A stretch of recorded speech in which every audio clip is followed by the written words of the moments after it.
안녕하십니까. 암호화폐 정보를 전달해드리는 닥터 비트맨입니다.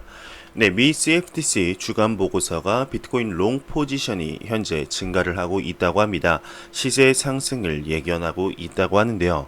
네, 미국 상품선물거래위원회가 발표한 보고서에 따르게 되면 이번 주 시카고 상품거래소 CME 비트코인 선물거래 딜러 계좌 롱 포지션이 증가세를 보이고 있다고 합니다. 이는 이제 많은 투자자 분들이 비트코인이 이제 상승할 때가 되지 않았냐 하는 심리가 반영된 것이 아닌가 싶은데요. 지금 테더 또한 이더리움 네트워크에서 2,500만 USDT 추가 발행 소식이 나왔습니다. 이로 인해서 암호화폐 가격의 상승에 조금 더 이런 예상을 하고 있는 실정입니다. 지금 블록스트림의 CSO도 비트코인이 금 비유 여전히 유효하다라고 언급을 했는데 블록체인 개발사 블록스트림의 CSO 샘슨 모우가 트위터를 통해 나는 새로운 암호화폐 업계에 유입된 투자자들에게 여전히 금에 빗대어서 비트코인을 설명하는 것을 좋아한다 이렇게 밝혔습니다. 네, 하지만 이와 관련 그는 최근 피터 시프의 어리석은 발언으로 인해서 암호화폐 투자자들의 금에 대한 불만이 늘고 있다면서 그럴 필요가 없다라고 부연 설명했는데요. 네, 앞서 2008년 글로벌 금융 위기를 예측한 것으로 유명한 피터 시프는 유로퍼시픽 캐피탈의 CEO인데요. 비트코인의 변동성 심화가 다시금 대두되면서 상대적으로 안전자산이라는 인식에 금이 같다며 비트코인을 일본 엔화, 스위스 프랑, 그리고 금 같은 안전자산으로 취급할 순 없다 이렇게 주장한 바 있습니다. 네, 현재 이제 기사에서 나온 바와 같이 비트코인과 금의 상관관계가 증가를 하고 있습니다. 현재 전 세계적으로 지정학적 리스크가 증가를 하면서 해지 수단으로 비트코인이 부상을 하고 있는데요. 네, 10월 노딜 브렉시트 및 미중 무역 전쟁의 가속화가 비트코인에 긍정적인 영향을 줄 것이라는 의견이 지배적이지만 피터 시프와 같이 회의적인 시각을 보는 사람들도 아직까지는 많은 편이죠. 네, 피터 시프의 경우 2008년 글로벌 금융위기를 예측한 것으로 유명한 투자자인데 암호화폐의 대표적인 회의론자로 볼 수가 있습니다. 비트코인이 5만 달러를 넘어설 일이 절대로 없다며 차라리 금을 사라고 부추긴 인물로 유명한데요. 앞으로 비트코인이 사라질지 아니면 디지털 골드로서 입지를 다져갈지 지켜봐야 하지 않을까 생각이 드네요. 네, 암호화폐 전문 미디어 비트코인 익스체인지 가이드에 따르게 되면 미국 암호화폐 자산 운용사 아다먼트 캐피탈의 공동 창업자 트루 디미스터가 최근 인터뷰 중 비트코인은 포스트 버블, 불마켓 시기에 접어들었다 진단을 했습니다. 네, 이와 관련 그는 비트코인은 닷컴 버블 이후 아마존의 가격 추이와 같이 급등락을 반복하면서 상승 기류를 타게 될 것이라고 전망을 했는데, 네, 그러면서 그는 아마존은 1999년 100달러 수준에서 2001년 10달러까지 하락을 했다며 2003년 닷컴 버블이 붕괴된 이후 아마존은 20달러에서 60달러까지 상승한 후 40달러 선까지 하락하는 등 급등락을 반복했다. 그로부터 4년 후 아마존은 100달러를 회복하고 2009년에는 130달러까지 상승을 했고 현재는 1883.51달러를 기록하고 있다 이렇게 설명을 했습니다. 네, 비트코인의 경우 지금 IT 버블 때와 비교되는 경우가 굉장히 많죠. 모든 자산들은 이러한 기류를 겪고 성장하는 경우가 대다수인데 IT 버블 때 같은 경우도 이제 무슨 닷컴 이런 회사로 상장만 시키게 되면 가격이 몇 배씩 뻥튀기가 됐었습니다. 네, 그러다가 이제 알맹이가 없는 기업들은 무수히 사라지고 살아남은 기업들만 엄청난 성장세를 보여주었었는데요. 네, 코인도 이제 현재 그러한 기류를 따라가는 듯한 모습을 보여주고 있습니다. 실제로도 이제 실체 없는 무수히 많은 코인들이 사라져 가고 있는데 이번 연도만 해도 1000개가 넘는 코인들이 소리 소문 없이 사라졌죠. 네, 많은 거래소들이 상장 폐지 적격 심사를 3분기에 들어서 하고 있는 실정입니다. 이러한 추세를 봤을 때 2020년쯤에 정말 생각보다 많은 코인들이 사라져가지 않을까 싶은데요. 네, 이러한 상장 폐지 속에서 살아남은 코인들이 각자의 유즈 케이스 및 목적을 달성하면서 더욱 높게 성장하는 암호화폐 시장을 볼 수 있지 않을까 생각이 들게 되네요. 네, 그러면 코인 마켓캡에서 가격 보고 넘어가도록 하겠습니다. 현재 메이저 탑 10 코인들의 가격을 전반적으로 살펴보면 지금 상승세를 보여주고 있습니다. 네, 비트코인 같은 경우는 1.51% 상승하면서 1250만 원대, 그리고 이더리움이 5.18% 상승을 하면서 21만 3천 원대, 리플 XRP가 3.8% 상승을 하면서 312원대를 보여주고 있는데요.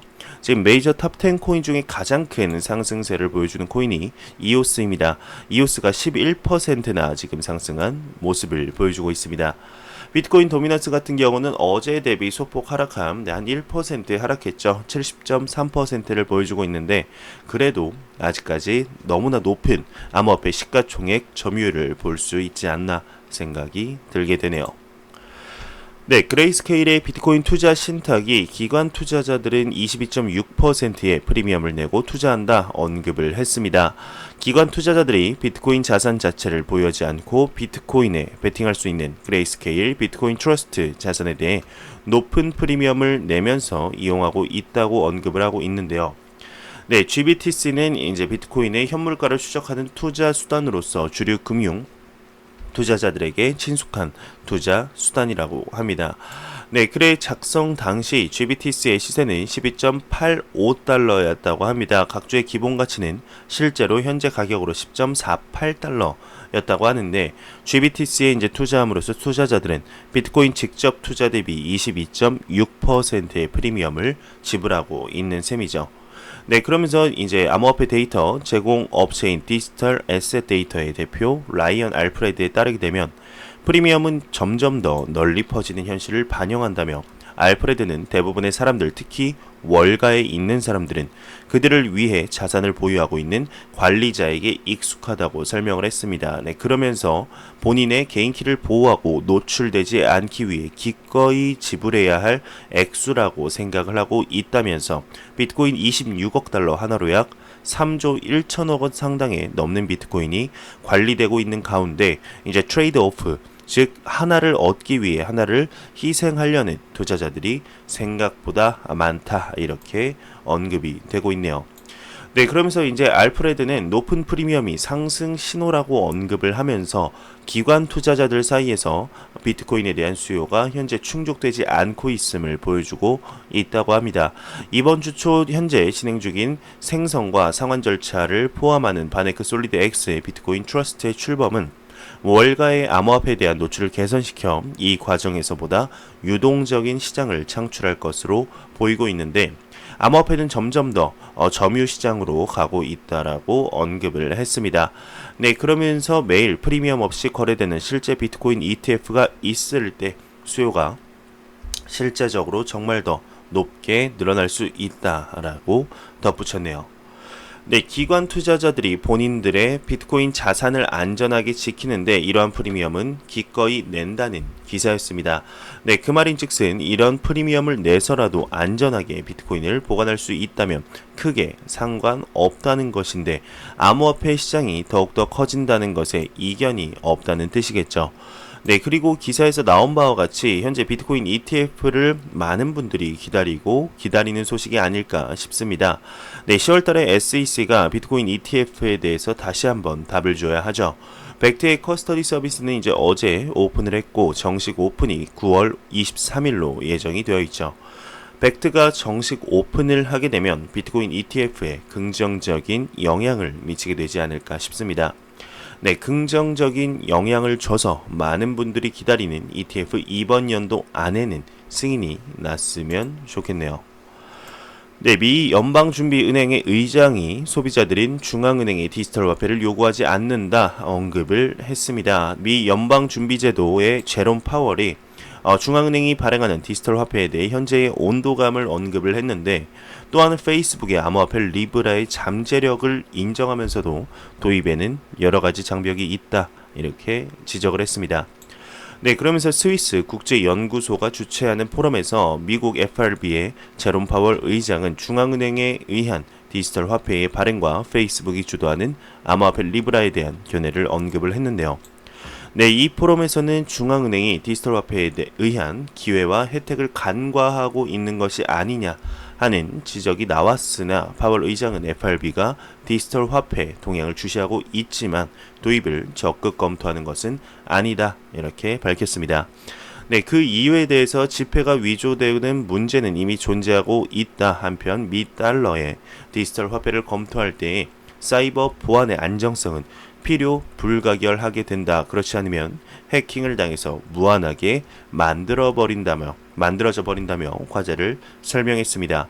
네, 그러면서 또한 CBDC에 대한 수요 부족을 언급하면서 현재 소비자에게 다양한 결제 수단이 있기 때문에 중앙은행이 발행하는 디지털 화폐를 요구하지 않는다 언급하면서 리브라에 관해서는 페이스북의 사용자 규모를 감안하면 곧바로 중요한 존재가 될 가능성도 있다고 예측을 했습니다.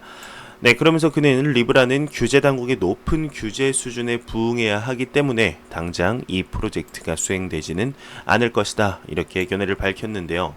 네, 미 연준 의장 제롬 파월의 같은 경우는 CBDC의 도입을 망설이고 있는 것이 아닌가 생각이 듭니다. 현재 CBDC가 막지 못할 흐름이라는 것은 잘 알고 있을 겁니다. 얼마 전 영국 중앙은행인 잉글랜드 은행의 마카니 총재가 중앙은행이 발행하는 디지털 화폐 즉 CBDC가 미국 달러화 대신 글로벌 해지 통화로서 자리매김할 수 있다고 내다봤는데요. 새로운 국제 금융 통화 시스템을 만들 필요성에 관해 이야기를 하면서 CBDC를 언급을 했습니다.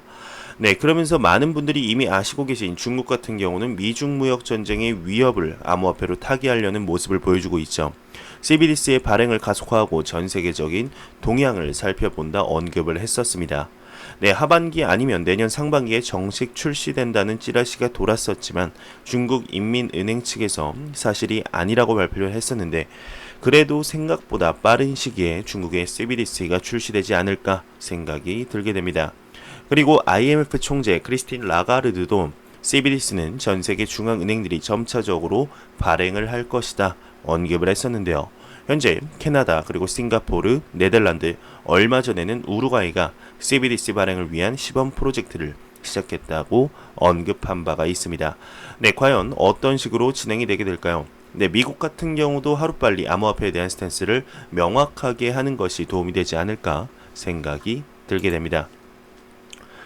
네, EU의 금융감독 이제 의장이 리브라 적용법 의견이 분분하다고 합니다. 로이터 통신에 따르게 되면 EU 금융감독 기구인 유럽은행감독청 호세 마뉴엘 캄파 의장이 페이스북 암호화폐 프로젝트 리브라와 같은 디지털 화폐를 면밀히 주시할 필요가 있다 언급을 했는데요.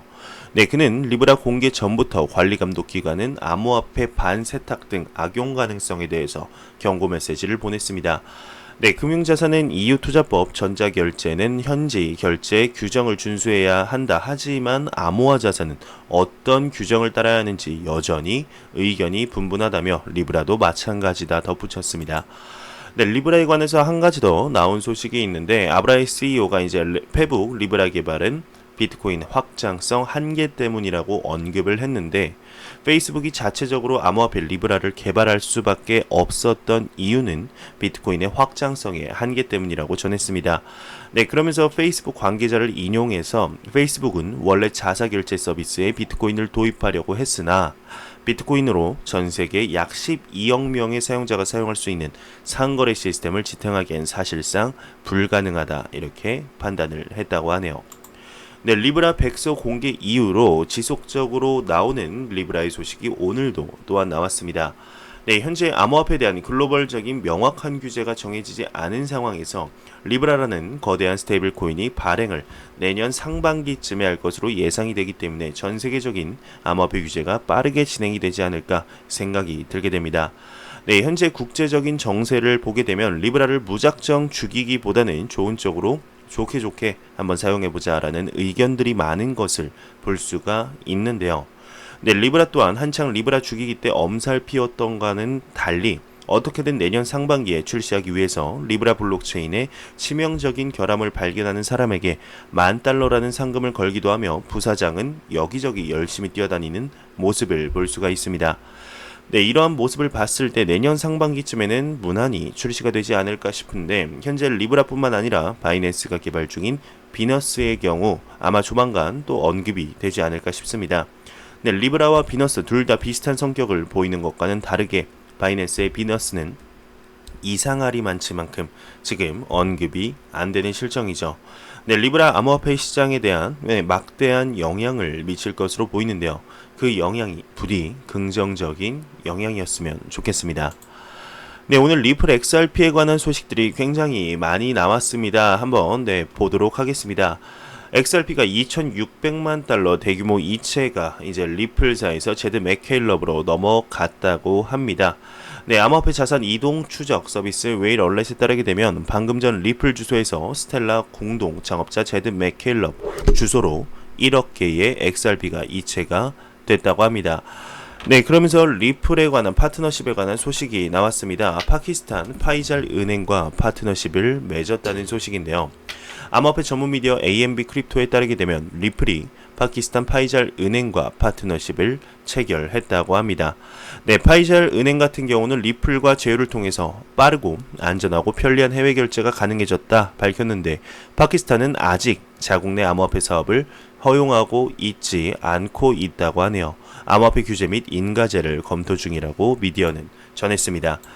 네, 지금 리플의 파트너십에 관한 소식이 정말 오랜만에 나온 것이 아닌가 생각이 들게 됩니다. 파키스탄의 파이잘 은행과 파트너십을 맺었다는 소식인데 이 파이잘 은행 같은 경우 파키스탄의 최대 은행 중 하나라고 합니다.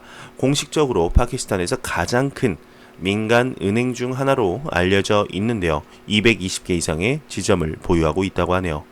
네, 이렇게 자국 내에서 영향력 있는 은행이 리플렛에 합류를 하면은 그 밑에 있던 은행들도 자연스럽게 리플렛에 합류하지 않을까 하는 기대감을 비춰봅니다.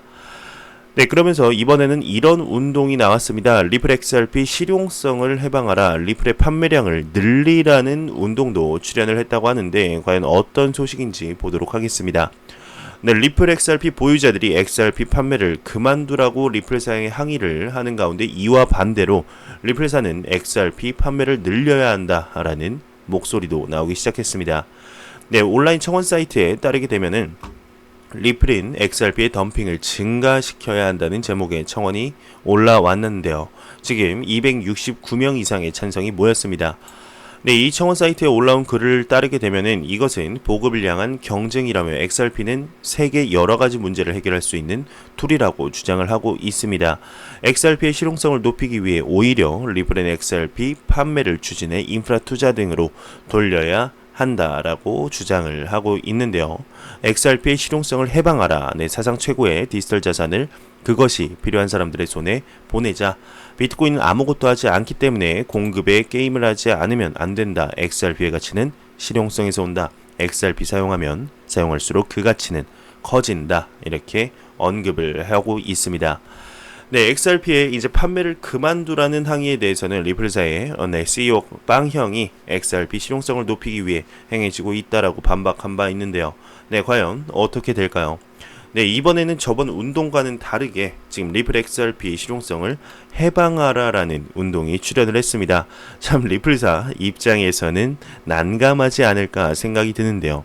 한쪽에서는 판매하지 마라, 소송에다가 청원까지 걸고 한쪽에서는 또 판매해라, 네, 이러고 있으니까 리플사도 중간에 껴가지고 지금 미치고 팔짝 뛸 노릇이 아닐까 생각이 들게 됩니다. 네, 과연 이 운동 언제까지 이어질지 한번 보도록 하겠습니다.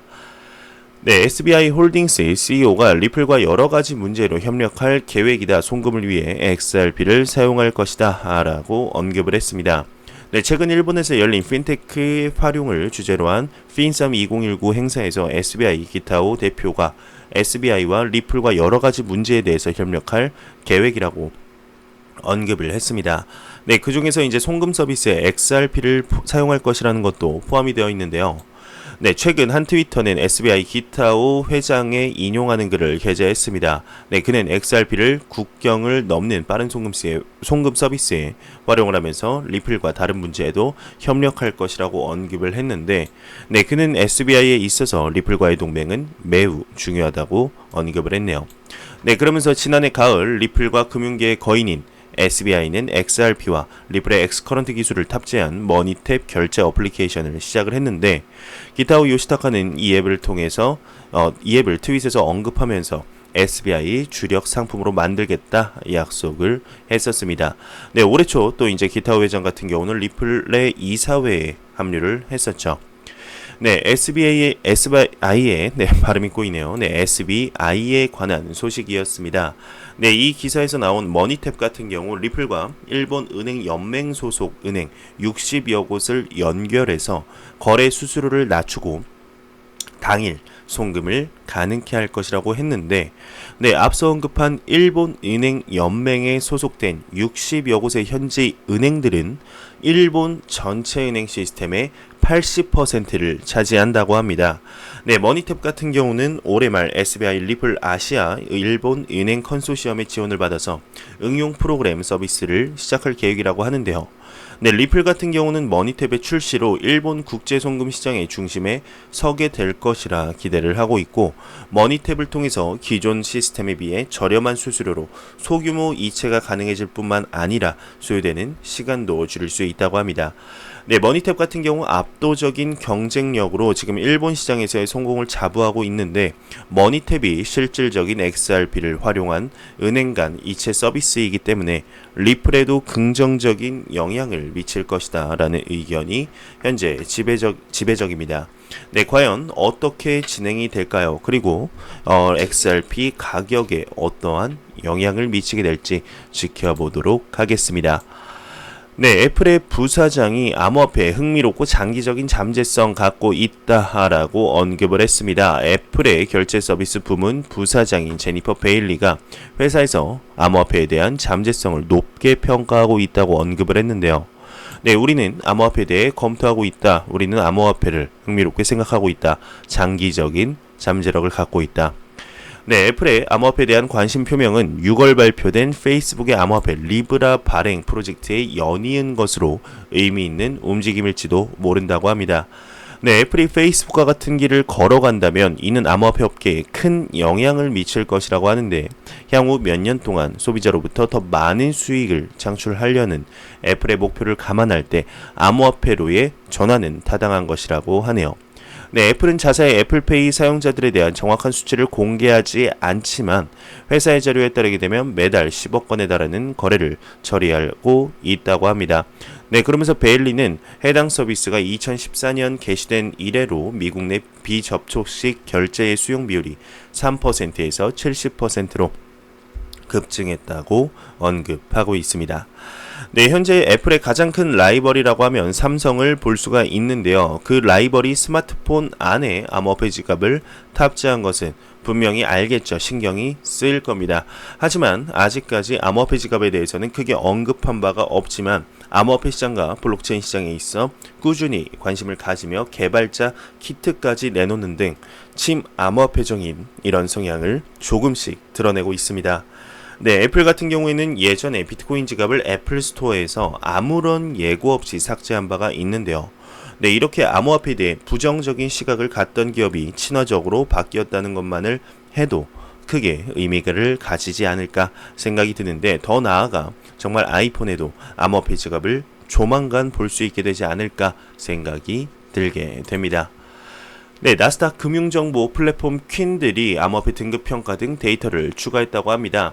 네, 해지 위크에 따르게 되면 나스닥이 블록체인 인베스트먼트와 제휴, 산하금융정보 플랫폼 퀸들의 암호화폐 관련 설명, 그리고 등급평가, 상관관계, 가격 예측, 그리고 시장심리 데이터를 추가하기로 했다고 하네요. 네, 터키의 타카스 은행 같은 경우는 실물 기반 블록체인 금전송 시스템을 출시했다고 합니다. 터키 관영 미디어 아나돌루 통신에 따르게 되면 터키 이스탄불의 청산 결제 은행이 지난 금요일 실물에 기반한 블록체인 금전송 시스템 비가를 출시했다고 합니다. 네, 사용자들은 비가의 블록체인 시스템을 통해 금을 전송하면 실제 이스탄불 거래소에 보관하고 있는 금이 그에 따라 이동하게 된다고 합니다. 네, 바이낸스 US가 몇 주 내 정식 출시를 발표한다고 하는데, 몇 주 내로 현지 서비스를 정식 출시 제공할 것으로 밝혔습니다. 네, 실시간 거래 서비스 제공 전에 KYC를 실시할 것이고, PC 버전 iOS 및 안드로이드 앱 출시도 계획 중이라고 밝혔네요. 네, 갤럭시 디지털이 STO, 즉 증권형 토큰 허가 정식 획득을 했다고 합니다. 네, 이에 대해서 이제 노보그라츠는 현재 블록체인 산업은 매우 젊은 산업이고 이 산업이 얼마나 빨리 성장할지에 대해 인내하며 냉정하게 대하고 있다 언급을 했습니다. 네, 지금 마지막으로 SM 엔터테인먼트가 자체 암호화폐를 출시할 계획이라 해서 네, 정말 재밌는 소식이라 네, 한번 가져와 봤습니다. 뭐 여러분들이 아시는 뭐 동방신기나 뭐 이런 네, 가수들이 소속돼 있는 기업이죠. 네, 한국 최대 엔터테인먼트 기업 중 하나죠. SM 엔터테인먼트가 자체 블록체인 네트워크와 암호화폐를 구축할 계획이라고 밝혔습니다. 네, SM 엔터테인먼트 측은 이제 소속 아티스트와 팬들이 서로 윈윈할 수 있는 모델을 구현하는데 최선을 다하겠다. 그리고 다양한 창작 및 저작 활동을 블록체인으로 연계할 계획이라고 전했습니다. 네, 그러면서 이제 주상식 SM 엔터테인먼트 CT AI 랩 연구소장은 인천에서 열린 업비트 개발자 회의 2019에서 이 회사의 계획을 발표했는데요. 주상식 연구소장은 SM 엔터테인먼트가 현재 블록체인 사업을 함께 구축할 파트너와 논의하고 있다며 구체적인 사항에 대해선 밝히지 않았다고 합니다. 네, 그러면서 SM 엔터테인먼트가 블록체인의 퍼블릭과 프라이빗 개념을 모두 활용할 계획이라고 밝혔다고 하네요. 네, 참, 네, 재밌는 소식이네요. 네, 이렇게 제가 준비한 소식은 여기까지입니다. 영상이 도움이 되셨다면 구독과 좋아요 그리고 광고 한 편만 처음부터 끝까지 시청해 주시기 바랍니다. 이 채널은 오직 광고 수익으로 운영이 되게 됩니다. 항상 영상 시청해 주시는 시청자분들, 구독자분들 너무나 감사합니다. 즐거운 주말 보내시길 바라면서 저는 다음 영상으로 찾아뵙도록 하겠습니다. 지금까지 닥터 비트맨이었습니다. 감사합니다.